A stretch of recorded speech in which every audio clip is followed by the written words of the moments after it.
Les garses.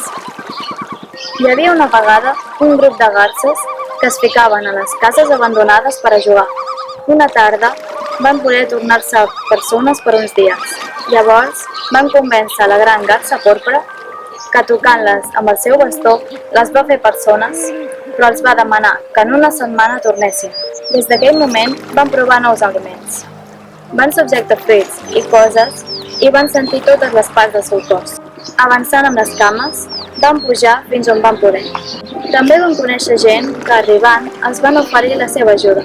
Ells es van ensenyar a teixir, cosir robes, cuinar i fer atrets de fang. Tot era meravellós. Les garses agraïdes van ensenyar els fruits que no es mengen, les plantes que curen, els diferents sons d'animals, els amagatalls dels éssers perillosos i moltes coses més. Elles encantades van construir un vell poblat, però s'acabava el temps, doncs havien de tornar als aiguamolls on vivien. Aleshores es van acomiadar, deixant a la gent sense entendre per què després de fer velles cases se n'anaven.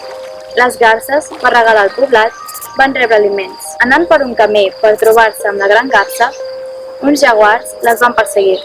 Elles, que no sabien lluitar, van córrer i sent molts les van envoltar.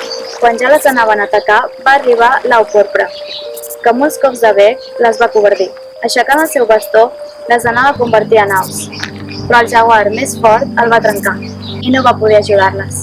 Tot i així, elles una altra vegada agraïdes van tornar al poblat. Retornant als regals, van conviure amb la gent que estaven feliços amb el retorn de tants bons veïns. Elles, aprenent a defensar-se, van rebre en les seves terres a tota persona que va arribar.